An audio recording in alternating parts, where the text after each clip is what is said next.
Hey guys, welcome to episode 16 of the One Car Junkyard. We got something different today. We got 4 cars on the One Car Junkyard. And something that's even more cool is the fact that the person who actually suggested I do a YouTube channel, which by the way I've had a lot of fun doing, is my daughter Megan. And let's give her a shot at an episode of the One Car Junkyard.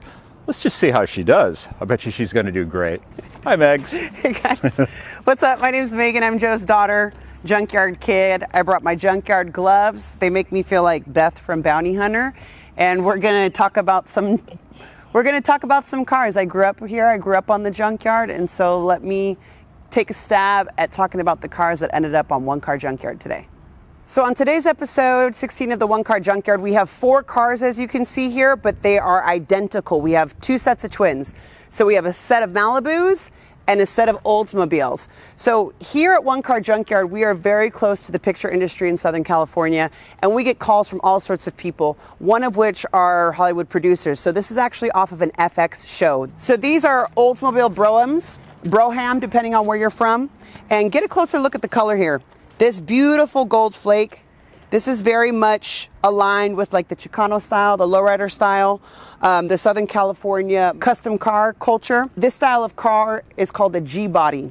G-Body refers to the production code that the manufacturer gave it. G-Body cars are kind of having a renaissance right now. If you notice on Kendrick's album, he has a GNX, which apparently was his dream car. Travis Barker has a Grand National. So this is having a moment right now. It's always been cool, but particularly now, there's a big uptick in interest. So this is also a 4-door, but take a look. What this had that the other cars didn't have, which are bullet holes. So if you could take a wider look at both cars, they're identical in the gold flake. They're even identical in the bullet holes for filming purposes. This one also has the spoke wheels, the smaller tires, giving it more of a cool custom look. As you could see here, the seats are taken out. Come get a closer look here. We'll figure out what these all belong to later, but see all these wires and such? See all the glass bits and pieces attached to it? That's part of the FX. You could see little wires coming out that were for the FX on the show that caused the explosions, the sparks and whatnot. So let's take a look in the trunk. More bullet holes. So back here, you can see this is where the explosions were caused with the FX. You could see the squibs. You could see that the tail lights were shot out, making sure it's continuous in both picture cars. So this is the stock Oldsmobile. You can see the wheels are stock. You can see the difference in size. Let's talk about the motors. This has a V6 Buick motor in it. So this is a pretty cool engine. Most people will just stick it in an Oldsmobile or a Buick, or some people even actually put it in boats. So this car had a motor in it, but because we hustle junk, the motor's already been sold. So we don't anticipate selling these cars whole. As you can see inside, a lot of it's been gutted. Interior has been pulled out, but this is a great car to part out because the OEM emblems are very valuable. The grills, the little accoutrements, which is a fancy French word for the little details, are super important. No true classic car guy would ever want to buy some cheap plastic thing off Amazon and put it on their classic car when they poured so much into it. So we're going to part these cars out. We're not going to sell them whole. Also, I mean, some people would, I'm sure, really enjoy driving around a whip that has bullet holes in it. But that's not what we're going to do. We're going to part these out. So let's go ahead and take a walk through and show you guys the little details of it. This is a late 70s Chevy Malibu. You could tell by the stacked headlights. It's missing a grille, but come and take a look on the other side. Let's compare both of these cars. They're both hit in the exact same place. This one's a little more stock because it has the stock wheels. The other car has some spoked wheels. So these were both used in the FX show. Stunt cars, essentially. The show that used these cars was filmed in Los Angeles, based in Los Angeles in the 80s during the crack cocaine epidemic. So these cars are very particular to what folks were driving back in that day. Also, the specifications of these cars. So we have the spoked wheels over there. These cars were used during the last season of this show that took place in the late 80s during the crack cocaine epidemic, so I'm sure you guys can figure out what it is. But this is a 4-door Chevy Malibu. So in the cruising culture, in the car culture, in the lowrider culture, this isn't the most ideal choice. Some people will come at me in the comments for this, but there are a lot of 4-door haters. A lot of people that would not want to drive a 4-door. Although it has a 350 motor with a V8, it's a badass Chevy car. But because it has 4 doors, that's not ideal. Me personally, you could fit all the homegirls back here. So I don't mind a 4-door, but there are a lot of people who are dedicated to the 2-door culture. So this wouldn't be so much an ideal car in LA if you want to cruise or modify it. Now, I'm not saying that 4-door classic cars are whack. I have a preference for a 2-door. I like the streamlined look, and historically, most car people are into the 2-door. You'll find the same year, same motor, same car, but in a 4-door versus a 2-door, that will be less expensive.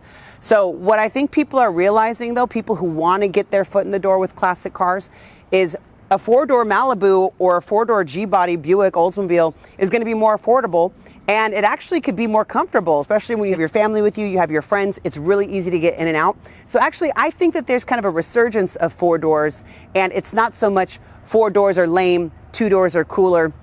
It's not that at all. I get a lot of young women asking me how they can get into the classic car scene. How could they get their own? You could find an affordable 4-door classic car on Facebook Marketplace, through your neighbor, go cruise neighborhoods, knock on doors, pull a Joe and ask if that's for sale. And these classic 4-doors, the Chevys, the G-Bodies, there's a lot of parts available for them. It's a really fun project car, and you could fit you, all your friends in the back, go cruise Whittier Boulevard, go cruise Van Nuys, go cruise Bob's Big Boy, and it's super fun. This was the stock car. This was the Chevy. You could see that they're identical colors. The trim is the same. The color is the same. The whole side panel is the same with the exception of the damage in the front. So let's go ahead and take a look at the other stunt car. It's twin. So you could see here the difference in these two cars. This is what takes a granny Malibu and turns it into something a little more chill, a little more LA. So these are what, maybe 13-inch wheels, 100 spokes, Dayton's. I don't know, you guys can come at me for that too. This was used in the show, and it was for continuity purposes. They had to use these identically, and they had to get crashed. The producer called us up after the show was filmed and said, get rid of them. I need them gone. So back in its heyday, this Malibu was like the old man sled. It's heavy, it has weight, it could fit 5, maybe even 6 grown men in it. This 350 small block Chevy is like the bread and butter of Chevrolet motors. You could fit it in everything. You could fit it in a truck. You could fit it in a old Impala. You could just keep it in the Malibu. It's really a junkyard staple, this type of motor. The transmission is a turbo 350. It's automatic, easy to drive. So let's take a look inside. This bench seat, like I said, in a car like this, you could fit 6 full-size men. You can't find cars built like that in this day and age.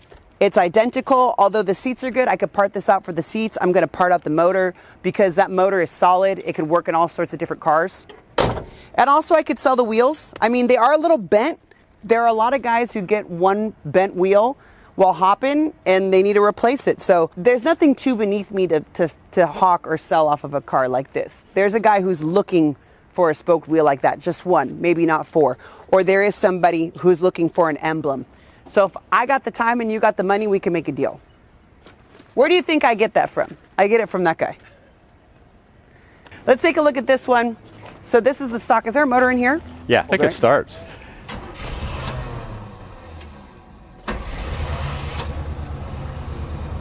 Starts. So the motor works. So I'm gonna sell this motor. And there you have it, folks. Another episode of the One Car Junkyard with special guest Joe Jr. Megan. I grew up on a junkyard. My first job was working on the junkyard with my dad, changing tires, marking parts. This is in my blood, and it's something that I'm very proud to be a part of. So final verdict on these cars is that we're gonna part them out. We're gonna sell the bits and pieces to it. We're not gonna sell them whole. And if you guys are looking for G-Body parts or anything in particular, just comment below, hit us up. So make sure to like, follow, and subscribe. Get him up to his 1,000 subscribers, and we'll see you guys next time. Thanks, guys.